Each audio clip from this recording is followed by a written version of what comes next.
Bom, sem sombra de dúvida, o fim de semana foi marcado pelo cuidado com as rodovias, principalmente por conta do clima. Eu vou com a nossa equipe ao vivo agora, que está em uma das rodovias da nossa região, uma das mais importantes do estado, inclusive. A Rafa Schwinker está na região da 277, junto com o Rodrigo Lima, até porque, Rafa, rodovias estão tomadas por cerração e aí exige o dobro de cuidado dos motoristas, né? Esse alerta é importante, até porque tem instabilidade climática.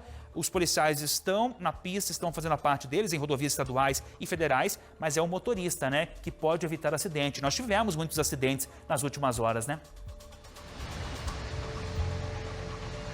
Pois é, você comentou agora há pouco, né, a respeito dessa mudança que a gente teve aqui na nossa região de Cascavel e realmente nesse momento, viu, Wagner, apesar aí, né, da alteração, a gente já notou que o tempo continua bem encoberto, o que atrapalha aí muito a visibilidade aí dos condutores que estão aí pegando a estrada, que estão nas rodovias. No fim de semana, a gente teve um acidente muito grave na 277 envolvendo vários veículos. Para terem ideia a respeito da dimensão que foi esse acidente, o pessoal só conseguiu liberar a pista ontem. O acidente foi no sábado e somente ontem eles conseguiram liberar a pista por causa ali da quantidade de veículos que acabaram se envolvendo nesse acidente. Então, realmente, um acidente muito grave. Infelizmente, pessoas perderam a vida e uma das possibilidades seria, de fato, aí a falta de visibilidade. A gente tem uma reportagem para trazer os detalhes desse acidente que aconteceu, então, no fim de semana da BR-277. A gente vai acompanhar agora.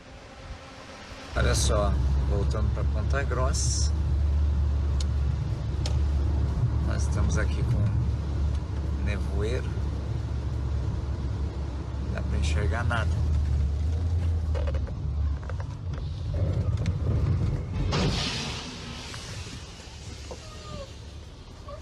A pista seguiu interditada na manhã de domingo para a remoção das dezenas de veículos envolvidos no engavetamento. O acidente aconteceu ao longo de 600 metros na rodovia por volta das 2h30 da tarde do último sábado, na altura do quilômetro 137 da BR-277, em Balsa Nova, sentido interior. Na hora do acidente, tinha muita neblina e chovia muito na região. A ocorrência foi tão grave que até o início da tarde de domingo, a rodovia ficou intransitável. O Rodrigo virou à noite no local, depois do susto que passou. Felizmente, o nosso acidente foi o primeiro ali, graças a Deus não teve vítima, nada, né? Infelizmente, aí aconteceu para trás o acidente, onde foi mais grave, na minha opinião, né? Ele só teve prejuízos materiais, mas conta que o motorista que bateu na sua traseira ficou prensado após a colisão. Por ele já ter dado um impacto forte em mim, veio um rodotrem que é muito mais pesado e bateu na traseira dele. Foi onde espremeu ele na minha carreta. Aí nós tivemos, ele ficou em torno de 40 minutos preso ali, foi aquela aflição para tirar ele, né? Porque quando houve uma colisão, sai fumaça, cheiro de óleo, a primeira coisa que a gente pensa é no fogo, né? Então uma pessoa presa na ferragem ali, chegar a pegar fogo, dá um desespero. Mas infelizmente levamos 40 minutos para tirar ele dali. Vocês que tiraram? Fomos nós.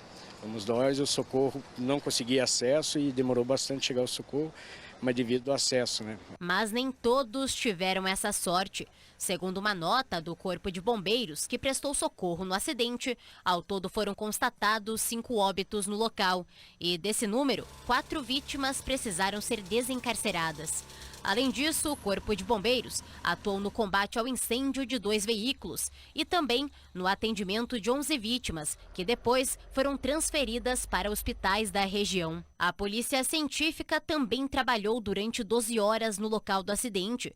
E por causa da neblina que persistia na região e também a garoa, foi necessário um drone com sensor infravermelho para apurar as causas e como aconteceu o acidente. Os trabalhos de desobstrução da via, da remoção dos veículos envolvidos no acidente aconteceu ainda na madrugada de sábado para domingo, após a liberação dos corpos das vítimas do acidente feito pelo IML.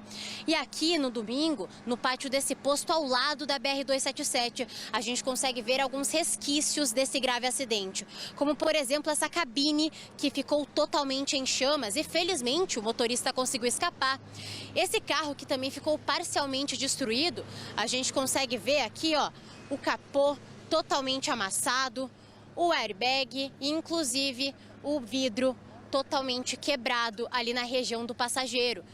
E andando aqui aos fundos do pátio do posto, porque são vários veículos que ainda estão aqui, porque as equipes estão chegando, né, principalmente as equipes das empresas, para auxiliar os motoristas envolvidos nesse acidente.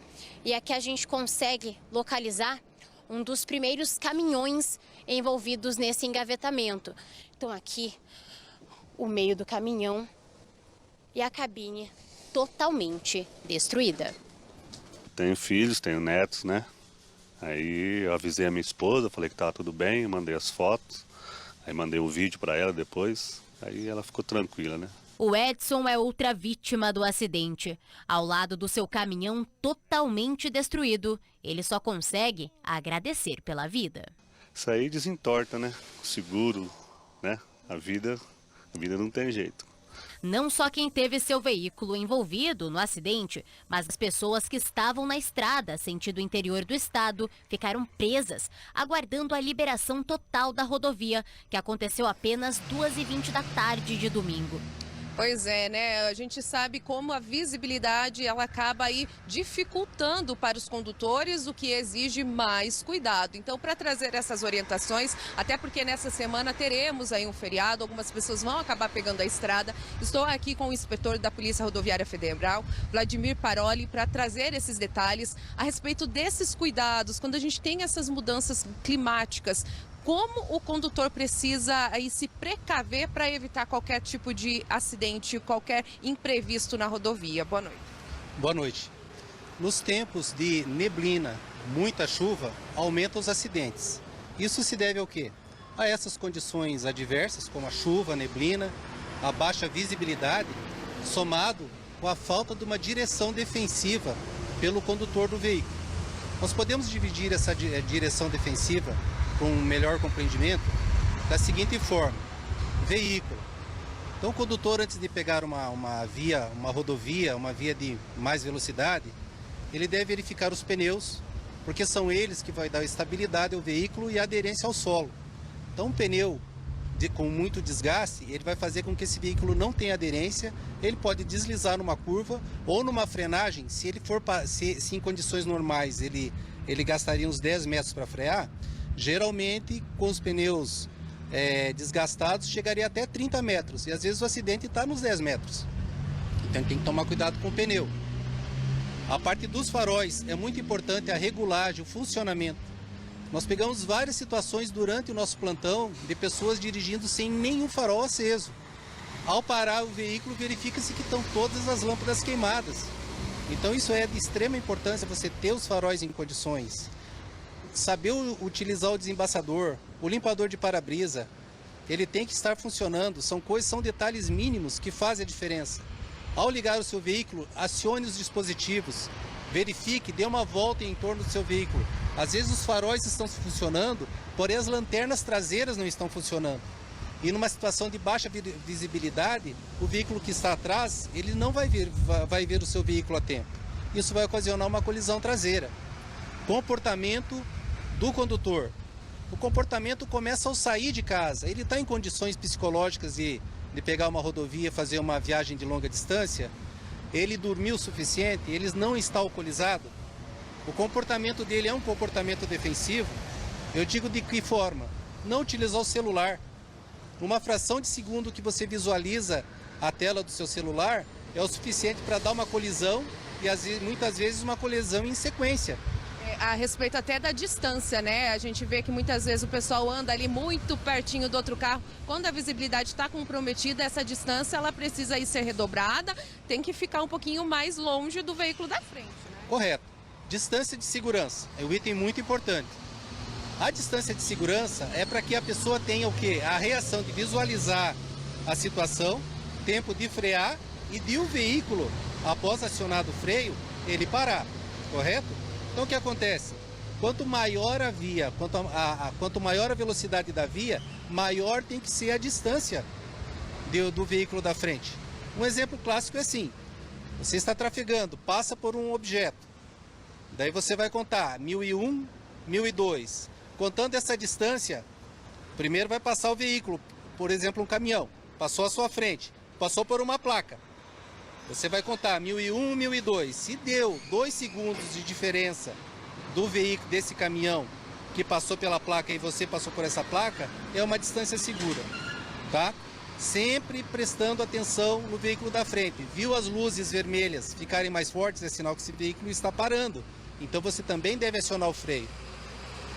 Obrigada, viu, inspetor, a respeito desses cuidados, né? Como eu disse, teremos uma semana com feriado, mas essas são dicas aí independente, né? Se o pessoal realmente pega a estrada todos os dias, é importante. E o que a gente mais acabou verificando aqui é o cuidado aí da direção defensiva, cuidado com o seu veículo para ver se está tudo em ordem, isso daí acaba sendo fundamental. E outra coisa, está na rodovia, atenção totalmente ligada a isso, a sua direção, não tentar ali ficar fazendo outras coisas, porque senão a gente sabe, né? São frações de segundos que podem fazer toda a diferença, né, Wagner? E essa distração de segundos que pode custar uma vida ou mais também, né, Rafa? Obrigado a você, ao nosso entrevistado. PRF, como eu disse, está na pista, mas não resolve nada sozinho. Então precisa da atenção dos motoristas, principalmente agora, com chuva, com instabilidade e com cerração. Tem visibilidade comprometida, tem que ter cuidado, sim, senhor.